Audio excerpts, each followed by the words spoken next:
Genesis 45.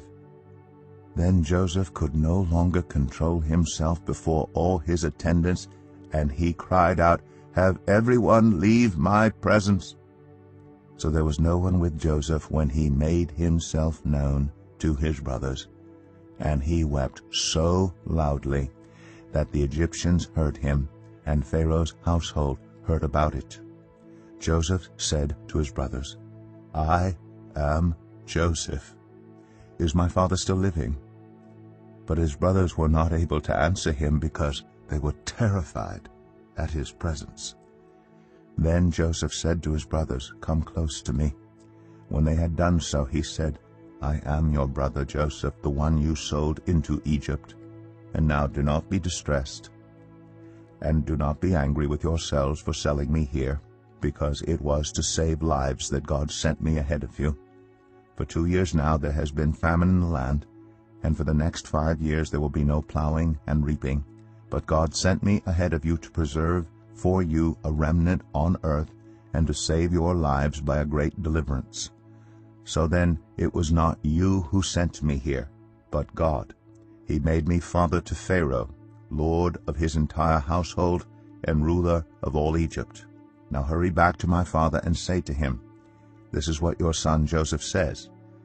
God has made me lord of all Egypt. Come down to me, don't delay. You shall live in the region of Goshen, and be near me, you, your children and grandchildren, your flocks and herds, and all you have. I will provide for you there, because 5 years of famine are still to come. Otherwise, you and your household and all who belong to you will become destitute. You can see for yourselves, and so can my brother Benjamin, that it is really I who am speaking to you. Tell my father about all the honor accorded me in Egypt, and about everything you have seen, and bring my father down here quickly." Then he threw his arms around his brother Benjamin and wept. And Benjamin embraced him, weeping.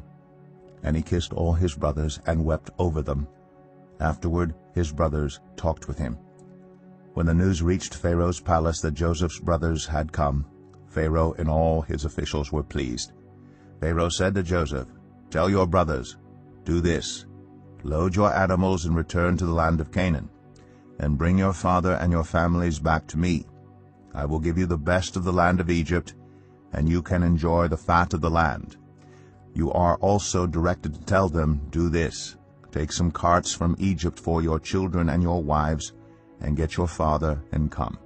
Never mind about your belongings, because the best of all Egypt will be yours." So the sons of Israel did this. Joseph gave them carts as Pharaoh had commanded, and he also gave them provisions for their journey. To each of them he gave new clothing, but to Benjamin he gave 300 shekels of silver and 5 sets of clothes. And this is what he sent to his father: 10 donkeys loaded with the best things of Egypt, and 10 female donkeys loaded with grain and bread and other provisions for his journey.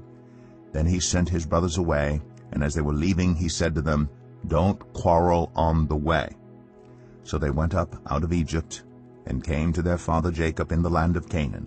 They told him, "Joseph is still alive.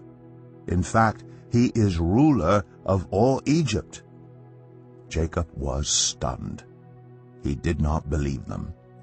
But when they told him everything Joseph had said to them, and when he saw the carts Joseph had sent to carry him back, the spirit of their father Jacob revived.